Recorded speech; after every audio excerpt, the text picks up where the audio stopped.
"Miss Chen, this is a library, not a computer repair shop," the city councilman sneered. "Maybe stick to stamping books instead of pretending you understand technology." Linda quietly closed her laptop, her fingers steady despite his condescending tone. What he didn't know was that those fingers had once typed commands that brought down entire terrorist networks. Because Linda Chen wasn't just any small-town librarian dealing with budget cuts and dismissive officials. She was former CIA cyber operations, one of the most sophisticated digital analysts in U.S. intelligence history. Those book-stamping fingers had infiltrated foreign governments and prevented cyber attacks on American infrastructure. But the arrogant councilman was about to learn something even more shocking: why Linda had really come to work at Riverside Public Library, and what would happen when hackers launched a coordinated attack on the city's critical systems at exactly 3:23 p.m. The Riverside Public Library occupied a converted Victorian mansion on Oak Street, its carved wooden shelves and stained glass windows creating an atmosphere that belonged to another century. But in the basement computer lab, Linda Chen had quietly assembled one of the most sophisticated information systems any small town had ever seen. At 39, Linda moved through the library with the methodical precision of someone who understood that information was power, and power required careful management. Her black hair was always pulled back in a practical bun, her clothes understated but professional. She spoke softly to patrons, answered reference questions with encyclopedic accuracy, and somehow managed to keep the library's aging computer network running despite a budget that would make most IT departments laugh. What the residents of Riverside didn't know was that their small-town librarian had spent 12 years with the CIA's Cyber Operations Division, developing digital warfare techniques that remained classified at the highest levels. Linda had been one of the architects of America's cyber defense strategy, a ghost in the machine who could infiltrate any network, trace any digital footprint, and shut down hostile operations with surgical precision. But that was before Beijing. Before the operation that had ended her career and forced her into a witness protection program that looked like voluntary early retirement to anyone who bothered to ask. The Tuesday morning city council meeting was Linda's least favorite part of the month. She sat in the back row of the council chambers, her laptop open, preparing the monthly budget report that documented how much the library accomplished with embarrassingly little funding. Councilman Robert Hayes dominated the meeting with his usual mixture of political grandstanding and fiscal conservatism. At 52, Hayes had built a successful real estate business and parlayed that into a city council seat, where he treated every municipal department like a struggling subsidiary that needed his business expertise. Next item, Hayes announced, consulting his notes, library budget review. Miss Chen. Linda approached the podium with her printed report, knowing that Hayes had already decided to recommend budget cuts regardless of what her numbers showed. She'd seen his type before, men who confused authority with intelligence and assumed that technical competence was something they could purchase when needed. The library served 47,000 patrons last month, Linda began, her voice clear and professional. Circulation is up 15% from last year, computer usage has doubled, and our digital literacy programs are helping seniors and job seekers develop essential skills. Hayes interrupted without looking up from his phone. That's all very nice, but we need to talk about consolidation.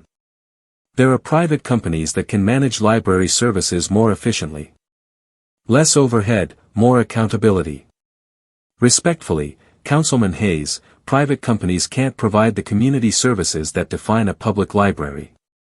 We're not just lending books, we're providing digital access, research assistance, educational programming. Miss Chen, Hayes's voice carried the condescending tone of someone explaining basic concepts to a child, this is a business decision. You're a librarian, not a systems analyst. Maybe stick to stamping books instead of pretending you understand technology. The council chamber fell quiet. Linda closed her laptop, her expression neutral despite the familiar burn of being dismissed by someone who couldn't begin to comprehend her actual capabilities. Of course, Councilman Hayes, she replied calmly.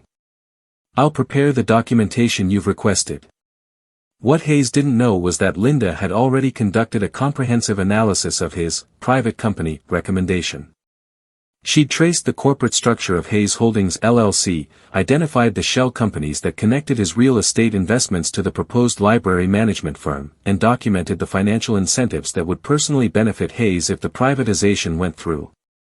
She also knew about his encrypted communications with city contractors, his offshore accounts in the Cayman Islands, and the pattern of bid rigging that had been generating illegal profits for the past 3 years. But Linda had learned to choose her battles carefully, and exposing municipal corruption would require revealing capabilities she couldn't afford to demonstrate. After the meeting, Linda returned to the library and descended to the basement computer lab. The room looked like a typical small-town IT setup, aging desktops, tangled cables, and the kind of budget-conscious improvisation that characterized most public institutions. But behind a false wall that Linda had constructed herself was something else entirely. The hidden server room contained custom-built workstations, military-grade encryption hardware, and network connections that officially didn't exist. Linda had spent 2 years carefully assembling this facility, using equipment donated by anonymous benefactors who understood the value of having a former CIA analyst maintaining low-level surveillance in a strategically located small town. Linda's official job was managing the library's public computers and helping patrons with basic digital literacy. Her unofficial mission was monitoring communications traffic that passed through Riverside's telecommunications hub, which happened to carry a significant portion of the region's internet and cellular data. Most of the traffic was mundane, social media posts, streaming video, online shopping. But Linda's pattern recognition software, adapted from programs she developed at Langley, occasionally flagged anomalies that suggested more serious activities. Drug trafficking coordination, money laundering communications, and increasingly, probing attacks against critical infrastructure systems. As Linda reviewed the day's network logs, her attention was caught by a series of seemingly random connection attempts targeting the city's emergency services dispatch system. The attempts were sophisticated, using rotating IP addresses and distributed timing patterns that would be invisible to conventional security monitoring. But Linda's software wasn't conventional. She traced the attack vectors through multiple proxy servers, identified the command and control signatures, and cross-referenced the techniques against databases that officially didn't exist. What she found made her blood run cold.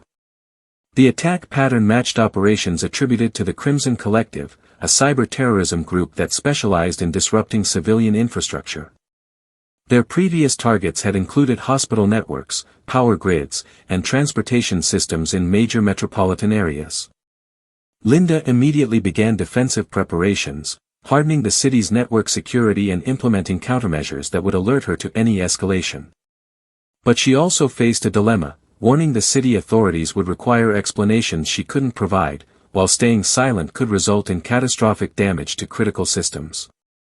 That's when her secure communication terminal chimed with an encrypted message from a contact she hadn't heard from in 2 years. The message was brief: Crimson Collective planning major operation in your area. Target unknown. Stay alert. Cardinal. Cardinal was Linda's former handler at the CIA, the only person who knew her true location and cover identity. If he was reaching out after 2 years of silence, it meant the threat was serious enough to risk exposing her position. Linda began typing her response, but before she could send it, every monitor in her hidden server room flashed red with emergency alerts. The Crimson Collective wasn't planning an attack, they were already launching it. And they'd chosen their target perfectly, the Riverside Emergency Services Center, which coordinated fire, police, and medical response for 6 surrounding counties. If they succeeded in shutting down the dispatch system, thousands of people would be cut off from emergency services during the evening rush hour. Linda had perhaps 30 minutes to stop them before innocent people started dying. Linda's fingers flew across 3 keyboards simultaneously, her movements a blur of practiced precision that transformed the quiet library basement into a high-tech command center.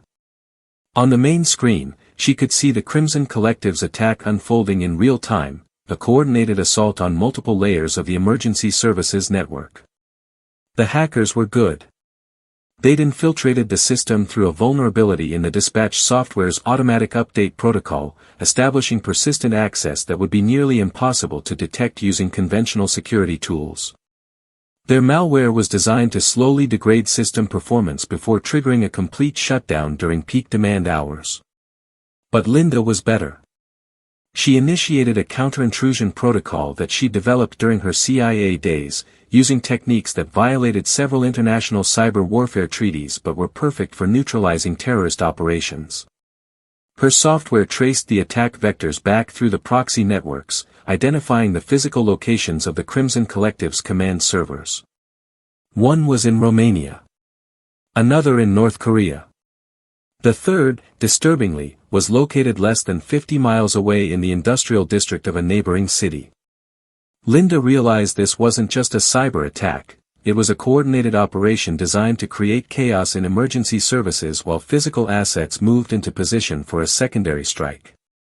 The hackers weren't trying to steal data or demand ransom, they were preparing to cover their tracks while something much worse happened in the physical world. Upstairs, the library's regular Tuesday afternoon crowd was blissfully unaware of the digital war being fought in their basement. Mrs. Patterson was researching genealogy on the public computers. The high school students were working on research papers. The book club was discussing their monthly selection in the reading room. Linda's secure terminal chimed again. Cardinal's message was urgent: Riverside Emergency Services under active attack. Federal response 45 minutes out. You're on your own. 45 minutes was too long. The Crimson Collective's timeline showed they planned to complete their operation within the next 30 minutes, and Linda could see evidence of physical assets moving into position through traffic camera feeds she'd tapped into. 3 black vans had positioned themselves at strategic points around the city's infrastructure. The emergency services shutdown was just the opening move in something much larger. Linda made a decision that would expose everything she'd worked to hide. She opened an encrypted connection to the FBI's Cyber Crime Division and began uploading the intelligence she'd gathered on the Crimson Collective's operation. But as she transmitted the data, her intrusion detection systems triggered an alert. Someone was attempting to trace her connection back to its source.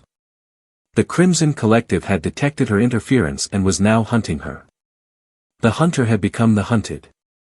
Linda activated her defensive protocols, routing her connection through a maze of proxy servers and false identities that would take even sophisticated adversaries hours to unravel. But she also realized that her cover in Riverside was blown. After today, she'd have to disappear again, find another small town, another quiet job, another life built on carefully constructed lies. The thought filled her with unexpected sadness. In 2 years at the Riverside Public Library, she'd grown attached to the routine of helping patrons, managing the collection, and providing a service that genuinely mattered to people's lives. She'd even begun to think of it as more than just a cover identity. But that luxury was over now. The battle was joined, and Linda Chin the librarian was about to become something else entirely. On her tactical display, she could see the Crimson Collective's malware spreading through the emergency services network like a digital cancer. They'd gained access to fire department dispatch, police communications, and ambulance routing systems.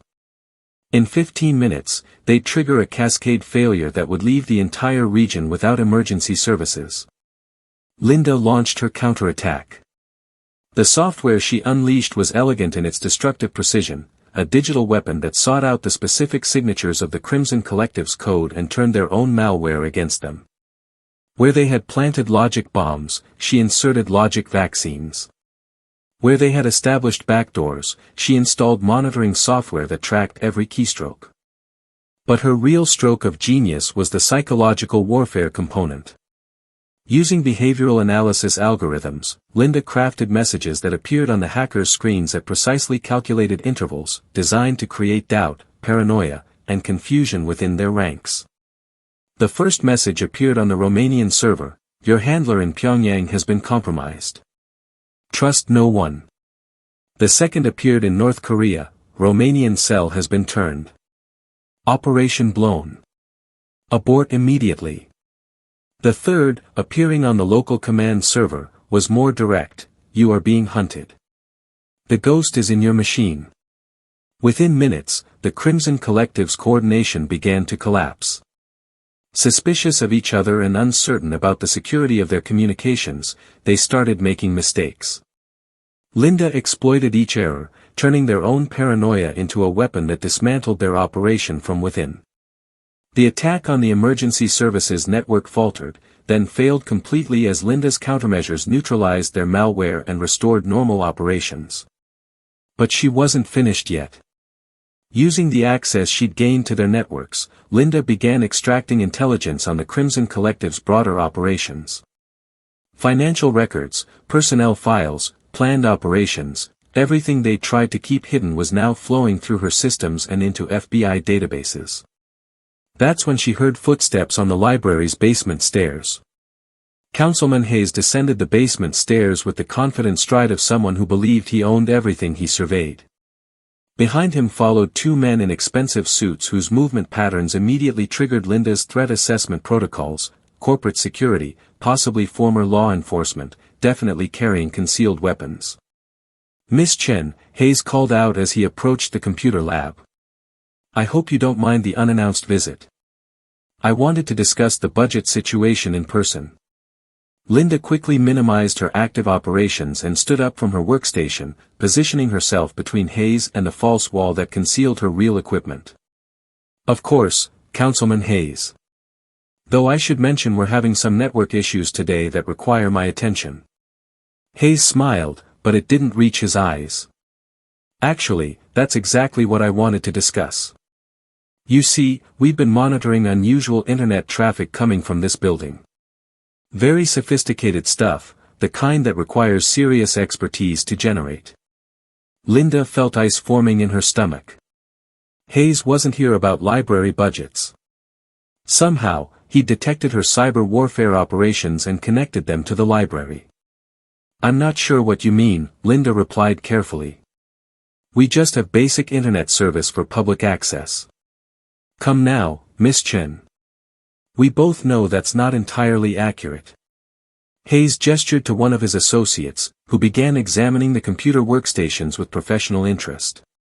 "My business partners have conducted an analysis of local network traffic, and they've identified some very interesting patterns."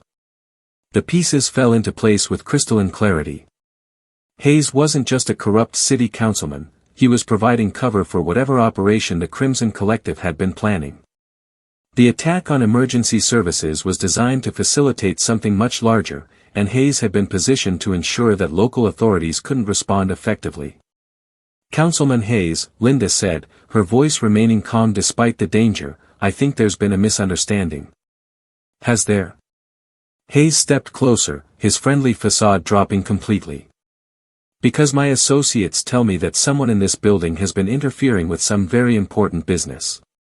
Disrupting communications, accessing secure networks, generally sticking their nose where it doesn't belong." Linda noticed that Hayes's associates had positioned themselves to block the stairs while examining her equipment. They weren't just here to investigate, they were here to eliminate a threat. "The thing is," Hayes continued, "we can't have amateur computer enthusiasts accidentally stumbling into matters that don't concern them. It creates complications." Through the basement's small windows, Linda could see the three black vans moving into final position around critical infrastructure points. Whatever the Crimson Collective had been planning was still on schedule, despite her interference with their cyber operations.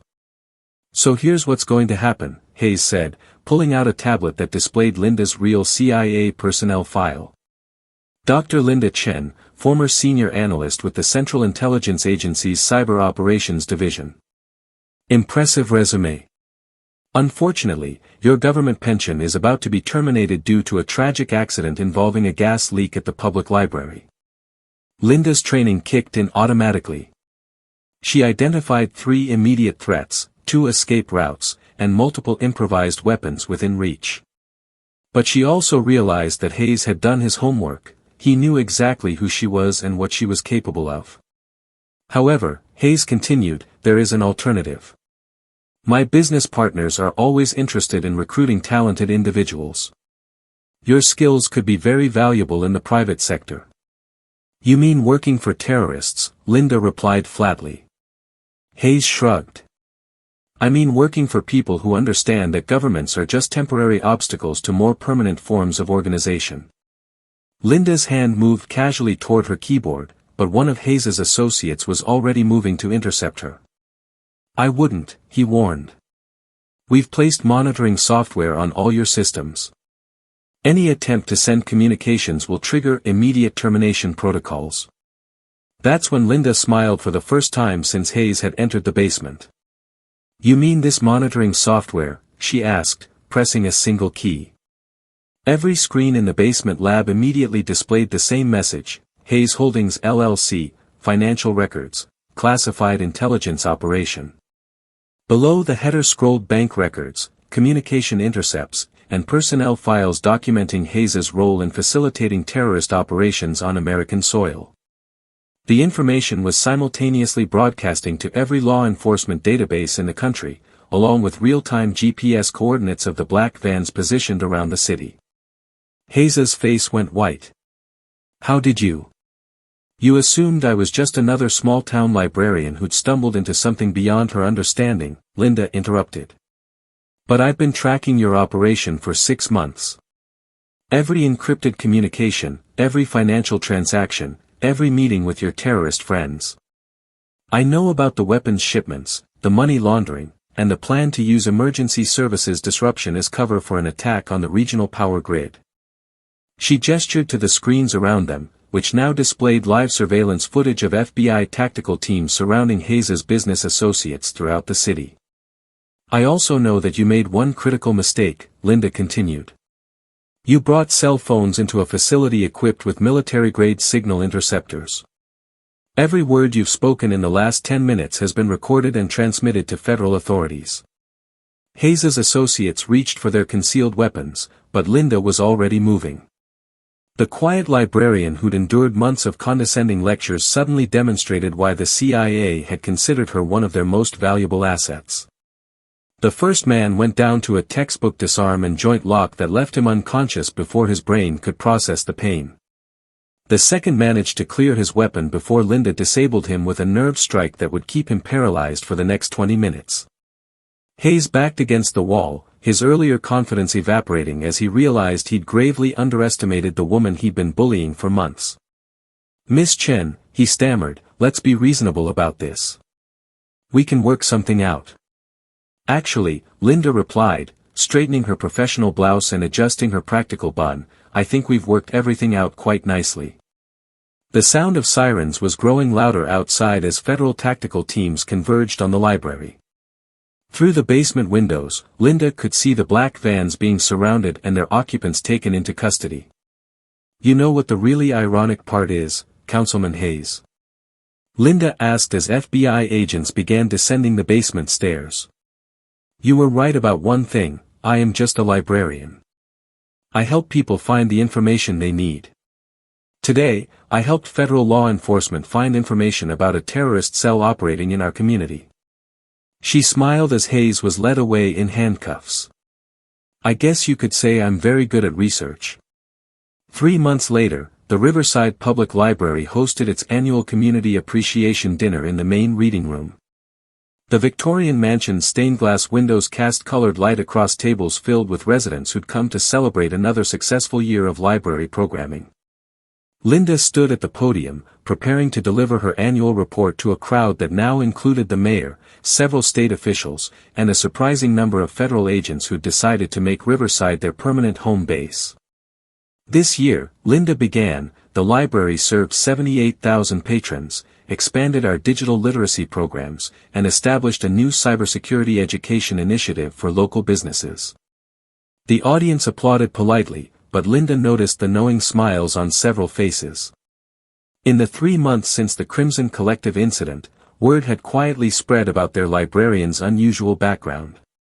Most residents didn't know the specific details, but they understood that Linda Chen had protected their community in ways that went far beyond managing book collections. We've also strengthened our partnership with federal law enforcement, Linda continued, providing research support and training resources that help keep our region safe from digital threats. What she didn't mention was that the library's basement now officially housed a joint FBI-CIA cybersecurity task force, making Riverside one of the most digitally secure small towns in America. The book storage area had become a classified facility that monitored terrorist communications across 3 states. After the presentation, Mrs. Patterson approached Linda with her characteristic directness. At 74, the retired school teacher had been using the library's computers to research genealogy, but Linda suspected she understood more about recent events than she let on. "Dear Mrs. Patterson," said quietly, "I want you to know how much we appreciate everything you do for this community." "All of it." Linda smiled. "I just help people find what they're looking for, Mrs. Patterson." "Yes," the older woman replied with a knowing twinkle in her eye, "and sometimes what people are looking for is protection from things they don't even know exist." The dinner continued with presentations from various community organizations, but Linda found herself watching the crowd with professional eyes. The federal agents blended seamlessly with local residents. The enhanced security systems were invisible to casual observation. The town looked exactly the same as it had before the terrorist attack, which was precisely the point. Linda had learned that the most effective protection was the kind that operated invisibly, allowing people to live their lives without fear while ensuring that threats were neutralized before they could cause harm. As the evening wound down, Linda received a text message on her secure phone: "New assignment available. High profile, significant travel required. Interested?" Cardinal. Linda looked around the library's reading room, at the community that had become her home, at the work that had evolved from cover identity into genuine purpose. She typed her response quickly, respectfully declined. Currently engaged in critical infrastructure protection. Position cannot be abandoned. The response came immediately: understood. Continue current assignment indefinitely. Budget approved for facility expansion. Linda smiled and put the phone away. Tomorrow would bring new challenges: budget meetings, patron requests, system updates, and probably a few more terrorist organizations that needed to be reminded why small-town librarians deserved respect. But tonight, she was exactly where she belonged, surrounded by books, protecting information, and serving a community that trusted her to help them find whatever they needed. Even if what they needed was protection from threats they'd never see coming. 6 months later, the Riverside Public Library received a prestigious award for innovative community programming and cybersecurity education. Linda accepted the honor wearing her usual professional attire, speaking softly about the importance of digital literacy and information security in the modern world. What the award committee didn't know was that during her acceptance speech, Linda was simultaneously monitoring communications traffic from 17 suspected terrorist cells, coordinating with federal task forces in 6 countries, and preventing a cyber attack on the regional electrical grid. But that was just another Tuesday at the Riverside Public Library, where the most dangerous woman in the room looked exactly like what she was: a quiet librarian who believed that everyone deserved access to information, protection from those who would harm them, and the freedom to live their lives without fear. Some heroes wore uniforms. Others carried badges. And some stamped books while secretly saving the world, one precisely targeted keystroke at a time. In our darkest moments, kindness still finds a way. Often in the quietest places, not everyone who helps wants recognition. Some just need to know that today, someone isn't going hungry. And sometimes that alone is enough to change a life. You may forget the story, but if no one retells it, history stays silent forever. Subscribe to True Stories Zone, where justice is honored, kindness is remembered, and no act of quiet heroism is ever lost.